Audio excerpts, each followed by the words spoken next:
नमस्कार दोस्तों, आज के इस विश्लेषण में सभी का बहुत बहुत स्वागत है। अगर किसी भी प्रतियोगी परीक्षा की तैयारी चल रही है, चाहे वो एसएससी हो, स्टेट पीसीएस हो या कोई और, तो समझ लीजिए कि आज का ये सेशन एक ultimate exam hack master class होने वाला है। तो बस बिना देरी किए सीधा शुरू करते हैं और भारत के संविधान संशोधनों की इस भूल भुलैया को आज हमेशा के लिए सुलझा लेते हैं। एक बड़ी मशहूर बात कही जाती है कि 25 संशोधन याद कर लो और एग्जाम में 2 सवाल पक्के। और सच मानिए, ये कोई हवाई बात नहीं है। परीक्षाओं में एक एक नंबर कितना मायने रखता है, ये हम सब जानते हैं।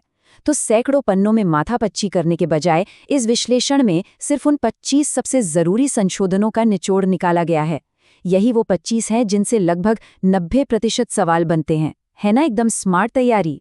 चलिए जल्दी से आज के इस रोड मैप पर नजर डालते हैं। सबसे पहले देखेंगे परीक्षाओं के लिए अनिवार्य संशोधन, फिर मिनी संविधान और उसके बड़े बदलाव, उसके बाद समाज और चुनाव से जुड़े नए भारत के बदलाव, आधुनिक युग के संशोधन, फिर आएंगी याद रखने की कुछ बहुत ही जबरदस्त ट्रिक्स और आखिर में महत्वपूर्ण परीक्षा प्रश्न।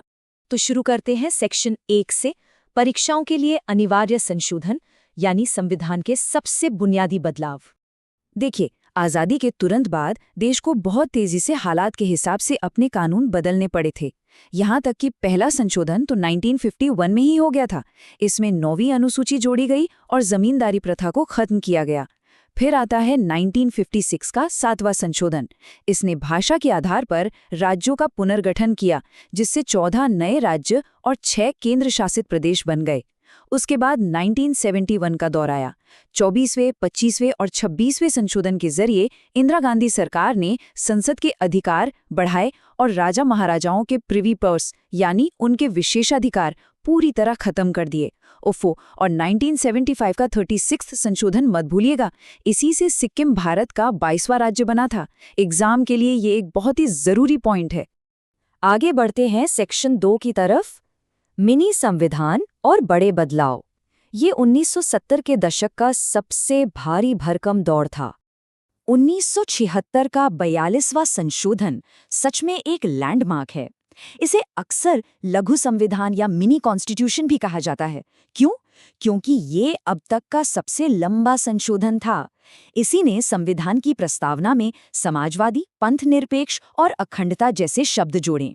और हाँ, भाग 4A के तहत नागरिकों के लिए मौलिक कर्तव्यों की शुरुआत भी इसी ने की थी। कुल मिलाकर इसने संविधान के ढांचे में काफी गहरे बदलाव किए। अब यहाँ कहानी में एक दिलचस्प मोड़ आता है। 1976 के 42वें संशोधन ने लोकसभा का कार्यकाल 5 साल से बढ़ाकर 6 साल कर दिया था और नीति निर्देशक तत्वों को मौलिक अधिकारों से ऊपर रख दिया।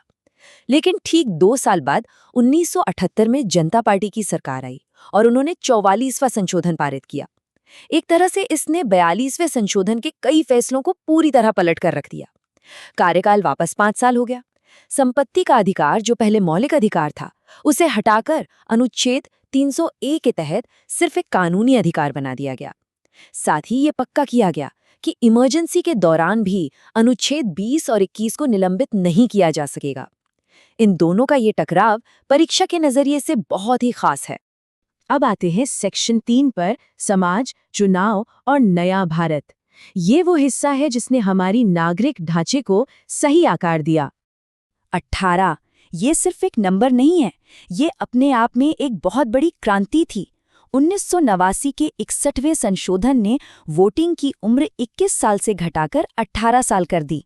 सोचिए, रातों रात देश के लाखों युवाओं को लोकतंत्र में अपनी आवाज उठाने का हक मिल गया। ये सच में एक बड़ा गेम चेंजर था। इसके बाद कि ये 4 संशोधन सत्ता को ऊपर से लेकर जमीन तक ले जाने के सबसे बढ़िया उदाहरण हैं।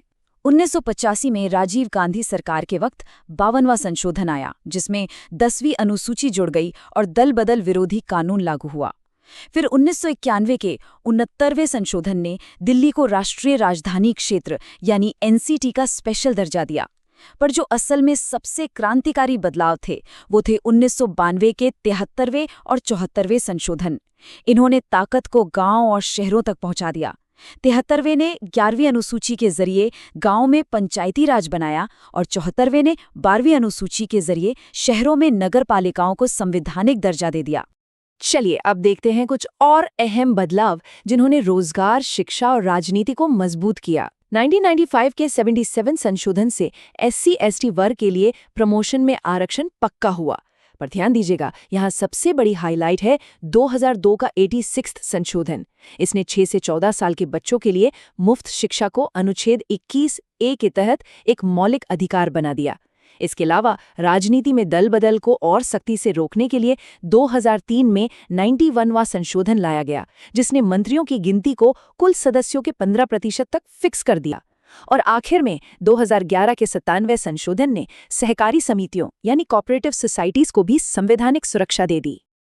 अब बढ़ते हैं सेक्शन 4 पर, आधुनिक युग के संशोधन। इन्हें हम एकदम रैपिड फायर स्टाइल में देखेंगे क्योंकि करंट अफेयर्स के लिए ये एक गोल्ड माइन है। पिछले एक दशक के ये 4 बदलाव सीधे हमारी इकोनॉमी और समाज से जुड़े हैं। 2014 का 99वां संशोधन, जिसने जजों की नियुक्ति के लिए NJAC बनाया, हालांकि बाद में सुप्रीम कोर्ट ने इसे रद्द कर दिया था। फिर 2016 का ऐतिहासिक 101वां संशोधन, जिसने देश भर में एक देश एक टैक्स यानी GST लागू किया। 2019 में 103वें संशोधन से EWS यानी आर्थिक रूप से कमजोर वर्गों के लिए 10% आरक्षण लाया गया। और सबसे ताज़ा 2023 का 106वां संशोधन, जिसे नारी शक्ति वंदन अधिनियम का नाम दिया गया है।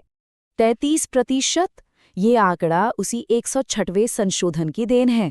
यह एक बहुत ही ऐतिहासिक कदम है जिसने लोकसभा और राज्य विधानसभाओं में महिलाओं के लिए 33% सीटें आरक्षित कर दी हैं। ध्यान रहे, ये बदलाव 2029 से लागू होगा। और लिख के ले लीजिए, आने वाले एग्जाम्स के लिए ये एक पक्का सवाल बन सकता है। और इस मॉडर्न एरा की लिस्ट को पूरा करने के लिए फटाफट इन बचे हुए 4 संशोधनों को भी लपेट लेते हैं। 2015 का 100वां संशोधन, जिसने भारत और बांग्लादेश के बीच लैंड बाउंड्री एग्रीमेंट करवाया। 2018 का 102वां संशोधन, इसने राष्ट्रीय पिछड़ा वर्ग आयोग को संवैधानिक दर्जा दिया। फिर 2020 के 104वें संशोधन ने एंग्लो इंडियन सीटों का आरक्षण खत्म कर दिया और SC/ST आरक्षण को अगले 10 सालों के लिए आगे बढ़ा दिया। और आखिर में 2021 का 105वां संशोधन, इसने पिछले 102वें संशोधन में थोड़ा सुधार किया और राज्यों को अपनी खुद की OBC लिस्ट बनाने का अधिकार वापस लौटा दिया। तो लीजिए, हमारी चीट शीट अब पूरी तरह से तैयार है। चलिए अब आते हैं इस विश्लेषण के सबसे मजेदार हिस्से पर, सेक्शन 5, याद रखने की बेहतरीन ट्रिक्स। ये हैं आपके सच्चे एग्जाम चीट कोड्स। ध्यान दीजिएगा, ये ट्रिक्स सच में किसी जादू से कम नहीं है। देखिए, पहला संशोधन यानी शुरुआत, तो इसने 9वीं अनुसूची जोड़ी। 44वां कैसे याद रखें? बस दिमाग में रखिए कि इसने 42वें की चीजों को पलट दिया था। 52वां हिंदी में सोचिए, बा से 52 और द से दल बदल। 73वां और 74वां हमेशा जोड़ीदार हैं, गांव और शहर यानी पंचायत और नगर पालिका। और अब मेरी सबसे पसंदीदा मैथ ट्रिक, 86वां संशोधन याद करना है ना? बस 8 और 6 को जोड़ दीजिए, होते हैं 14। और ये संशोधन एग्जैक्टली 6 से 14 साल के बच्चों की एजुकेशन के बारे में ही तो है। क्यों? है ना कमाल का तरीका? तो दोस्तों, आखिरी पड़ाव, सेक्शन 6, महत्वपूर्ण प्रश्न। एक छोटा सा पॉप क्विज हो जाए। चलिए देखते हैं कितना याद रहा। पहला सवाल, किस संशोधन को मिनी कॉन्स्टिट्यूशन या लघु संविधान कहा जाता है? थोड़ा जोर डालिए दिमाग पर। एकदम सही, 1976 का लंबा चौड़ा 42वां संशोधन। दूसरा सवाल और भी दिलचस्प है, वोटिंग की उम्र किस संशोधन ने घटाई? और देश में GST कौन सा संशोधन लाया? ट्रिक्स याद आई?